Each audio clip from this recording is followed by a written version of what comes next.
Hi, I'm Daniel Fisher here at Sweetwater Sound, and on today's Synth Clips, we're talking about using key ranges and velocity ranges to do splits and layers and more complex programs than you might be used to. And these are perfect for live playing, especially because you don't have to use as many keyboards. If you can split and layer in certain ways that lets you do all the parts on one keyboard, now you don't have to bring multi-keyboards. It also is great when you're trying to do a show and you just go to a patch with the name in it of the song, and now you just know that all the parts you need are in the right spot. So that's kind of what we're going to focus on today. And if you've ever played a synthesizer that can do more than one part at the same time, you've already done the split button and you pick where it splits and you have one sound on this side, one sound on that side. And you can also do a layer where both are going at the same time, and maybe you've adjusted the volume between them. But that's just the most basic thing you can do with splits and layers. The key thing that I want to show you here is how to go a little bit deeper into that and create your own splits, your own layers, your own key ranges, and your own velocity ranges to create something that, one, doesn't sound like everybody else's patches, but two, exactly responds to how you play because you built it. It doesn't require the same kind of synth programming that you need to do because you're just taking existing sounds and choosing where they sit on the keyboard, where their high note, their low note is, what their low velocity, what their high velocity is, their volumes, as well as their octaves. So once you set that, you all of a sudden have something that just plays the way you like to play it. Here we have the Roland FA06, which is a multi-timbral keyboard, which means it can play up to 16 different parts at the same time. We'll be using that feature called a studio set to do it. But for right now, I want to show you the most basic way to do it on a program.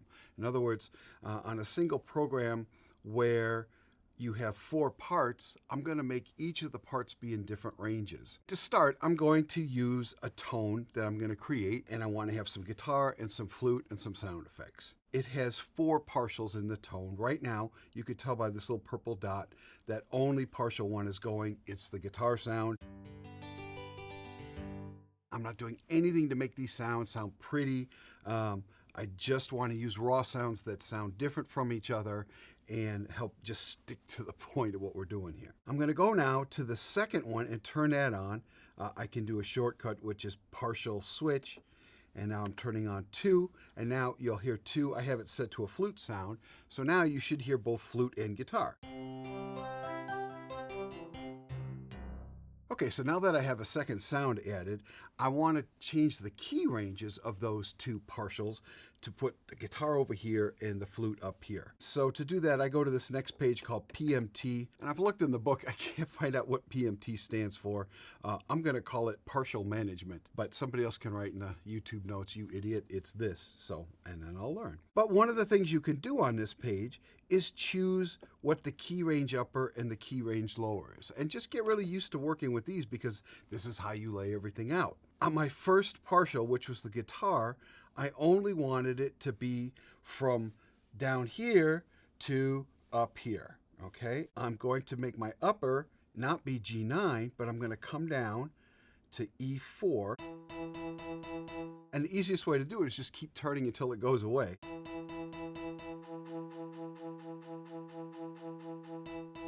And there it is, E4. And now it goes all the way down. And because the lower is at the very lowest value, it would go all the way out to about here. So now the flute, I'm going to make its lower range be the next note above it.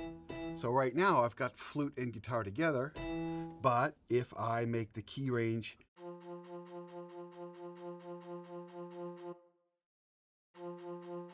there, now I have a split. Okay, so now I can do this.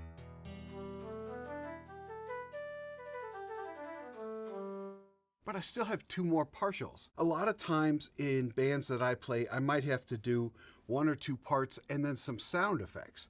So I'm just taking 2 real simple GM sound effects and I want to put them here and here. So let's say I know that because I'm playing acoustic guitar, I don't want to go lower than the E that the guitar can do. So I've got these 4 keys. So what I'm going to do is I'm going to add 1 more partial. So I turn that partial switch for number 3 on. Far more importantly, partial select, I need to make sure that I'm only editing number 3. Again, if you're editing the wrong one, you're destroying yourself. So now I come back down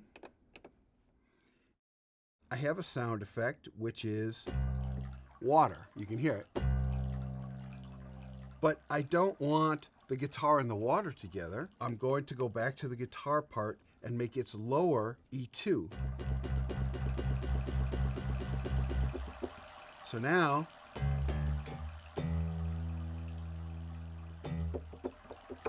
I don't have any sounds on these notes, except for the water now. So now I want the water to only be on these two notes. And right now, it's playing all over the place. So we're going to lower its upper range.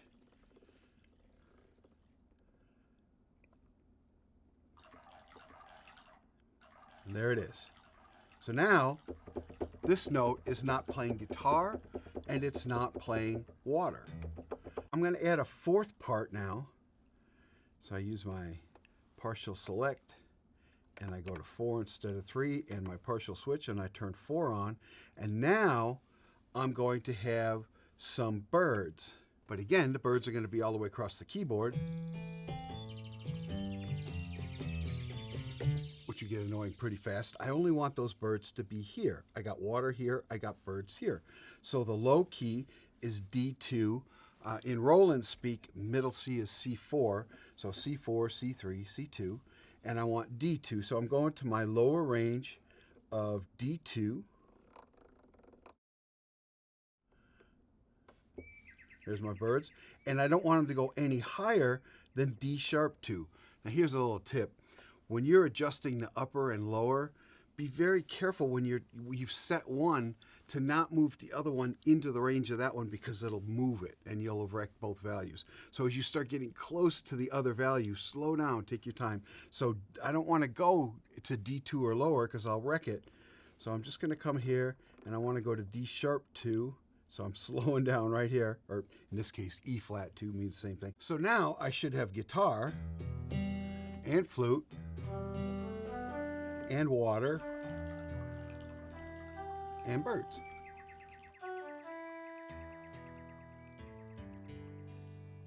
Now you can do all the other things, like make sure the tuning of the birds is the way you want, make sure the tuning of the water is the way you want, especially since you pushed it way down to the low end. You're going to want to change how long the water fades out, how the birds fade in, fade out. You'll want to change their velocity response. All these other things are not what we're talking about today, but those are the things I would do next to bring all this together. All right, so now let's try the same thing, but with a level up. This is the studio sets, where you can have 16 different parts. Right now, I have grand piano in part 1, and we're hearing it. The keyboard button is turned on.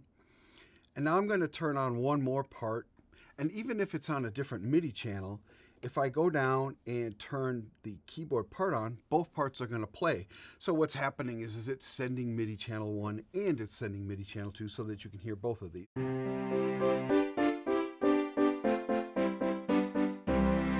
All right, so now I have piano and strings, but I want to change how they respond velocity-wise, and I want the strings to not come on until I've hit a certain velocity. And so to do that, I'm going to come over here and do the part view. And again, I'm just looking at this in a different way, but here I can see my grand piano and I can see my strings. I can see the volume level. I might just fix that since I'm already here. I'm going to bring the strings down a little bit. You can see already that the channel is MIDI channel 1, MIDI channel 2, but you're hearing them both because that switch is on the first page. So now I'm going to play with the velocity settings of this second part here. I'm going to do that by going one page over to keyboard. And here you can see, again, I have the low key and the high key, so I can set their range horizontally. But right now I'm talking about vertically, velocity. So now I'm coming over to velocity, and I have VL, which is velocity lower, and VU, which is velocity upper. So what I'm going to do is raise the velocity on strings so that at low velocities, they don't play. You can hear them now. I'm going to bring it up. I always say, don't turn a knob unless you're playing, because you won't hear what you're doing. So just keep hitting at a very low velocity and turn that velocity low up until it stops working. There. Now you don't hear strings until I go greater than 46.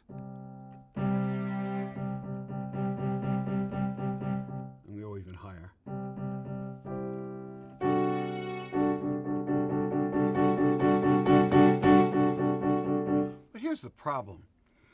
If you have a velocity switch where all of a sudden something starts coming in, it can be very abrupt, especially something that you expect to be smooth, like strings.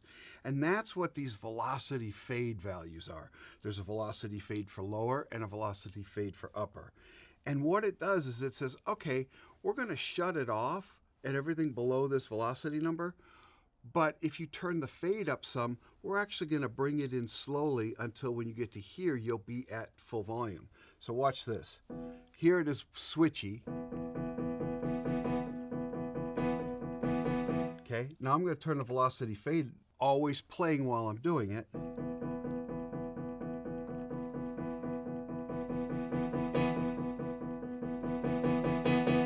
Now you can hear that it's coming up smoothly.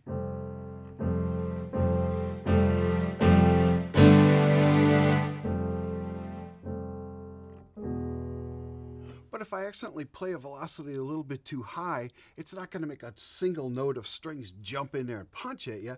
It's going to just bring in a little tiny bit of string on that note, and you might not even notice it.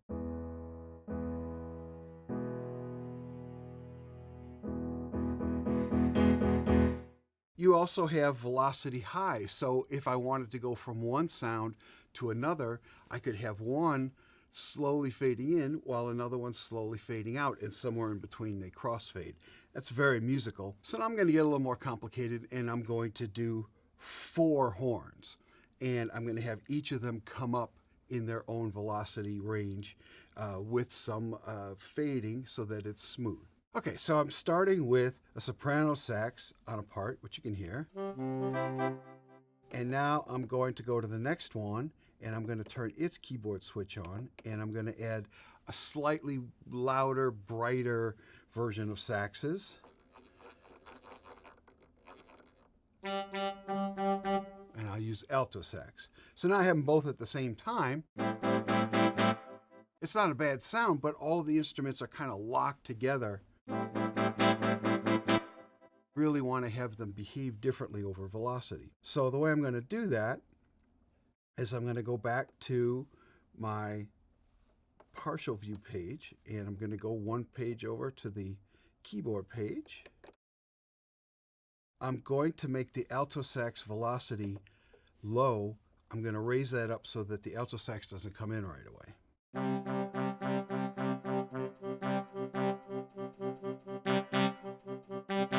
So now you can hear that I can do it, but it's very jarring. So that's where I use this velocity fade.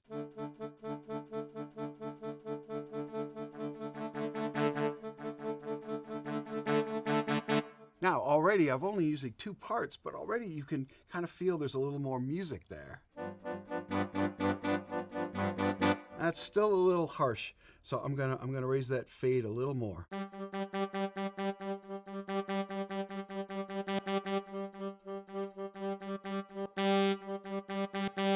Okay, now I'm going to add another part. I'll add sax section. And again, I go to the next page, which is keyboard. I set its velocity even higher.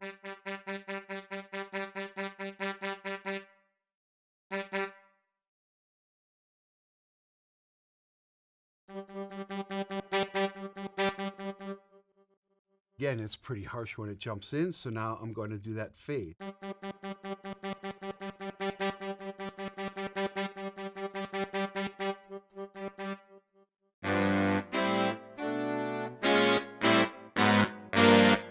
And now I just need to adjust overall volumes. So that one's a little bit loud.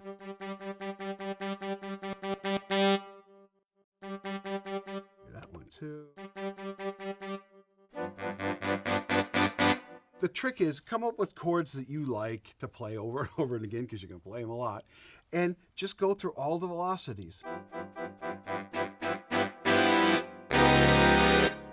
Now I'm going to add one more.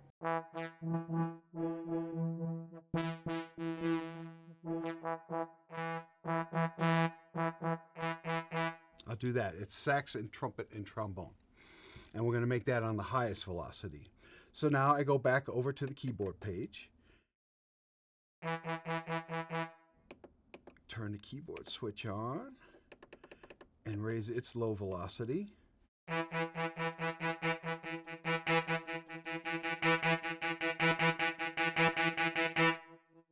And now make the fade night.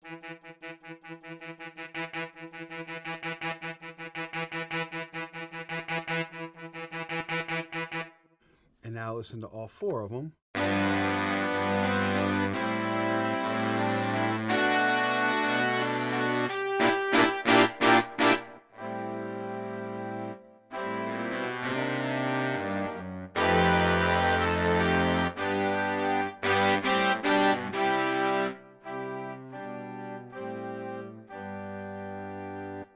So that's just a really basic look at how you can use key ranges to put instruments in different places or sound effects, and how you can use velocity ranges to bring things in and out, and how to use the velocity fade, both upper and lower, to bring things in smoothly even though you have them at different tiers of velocities. If you have any further questions about the Roland FAO series or other Roland products, please contact your Sweetwater sales engineer. My name is Daniel Fisher. Thank you very much for watching.